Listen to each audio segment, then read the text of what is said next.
Have you ever stopped to think about the invisible script that guides your life? The one that tells you how to act, what's important, and even how you see the world. Well, that script is called culture. And today, we're going to decode it together. So let's start with the big question. What is culture? It's a word we throw around all the time, right? But its true meaning points to one of the most powerful forces shaping every single one of us. When you boil it down, culture is the shared stuff of our lives. We're talking beliefs, behaviors, even the physical objects we use. It's kind of like the glue that holds us together in families, communities, and whole societies. All right, so here's our game plan. We'll start with what culture really is, then we'll break down its primary levels and sublevels.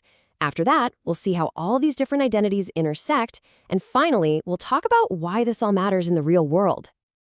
Okay. Section 1, let's get back to that invisible script. It's so easy to think culture is just, food or music, but its real power, it runs so much deeper, operating in the background of everything we do. It's literally the lens through which we see reality. It defines what friendship means, what respect looks like, and even our concept of time, like how late is too late for a meeting. This script is always running, whether we notice it or not. To really get this, let's imagine culture is like an onion. We're going to start by peeling back the very first broadest layer. This is where we find the primary levels of culture. These are the major groups that have a huge effect on who we become. And these 8 categories, they're the foundational building blocks of our cultural identity. I mean, think about your own life for a second. Your nationality, your generation, your gender. Every single one of these adds a really significant layer to your personal cultural makeup. And you can see how these big categories create totally distinct experiences, right? Being an American from the South is culturally different from being one in the Midwest. A millennial just sees the world differently than a baby boomer does. These primary levels really set the stage. Okay, so now that we've got the broad strokes down, let's peel back another layer of that onion and zoom in a little closer. If the primary levels are the foundation, then the sublevels, well, they're all the intricate details that give a culture its unique flavor. And just look at this list. The variety here is amazing. We're talking about everything from language and values to the technology we use and all those unwritten social rules. These are the specific ingredients that make up your unique cultural identity. Let's take tradition. In the US, Thanksgiving dinner is a huge cultural anchor for so many people. Or think about a custom. In Japan, bowing isn't just a simple gesture. It's this deeply ingrained way of communicating that shows respect and social status. Or a belief, like the concept of karma in Hinduism. That's way more than just a religious idea. It's a core principle that can shape a person's entire outlook on life. It's these sublevels that really bring culture to life.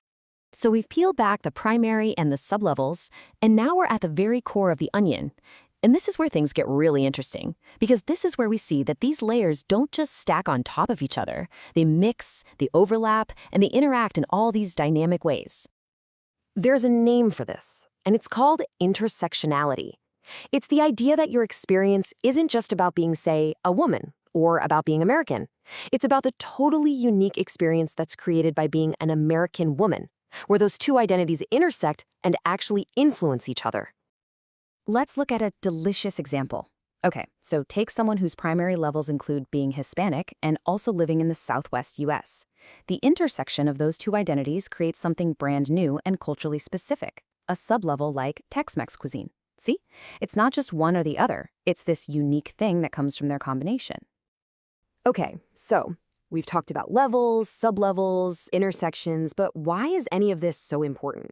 Well, because culture isn't just some theory in a textbook. It has a massive, real impact on our daily lives and interactions.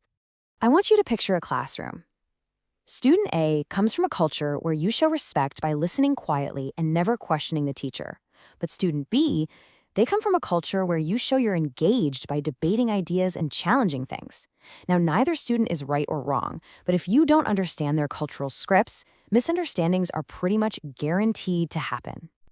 And that's where this key skill comes in, cultural competency. It's about so much more than just knowing random facts about other countries.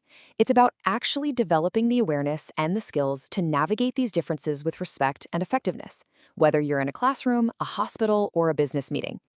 This quote really just nails it. Culture is not just about what we see. It's about how we interpret what we see.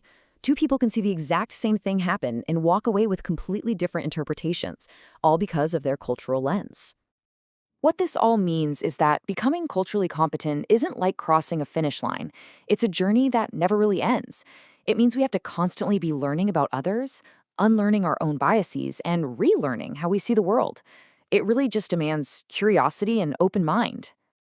So as we wrap this up, I want to leave you with a question to think about. When you consider all those sublevels we talked about, traditions, values, language, all of it, which three have had the biggest impact on shaping who you are today? Answering that for yourself, well, that's the first step to understanding your own invisible script.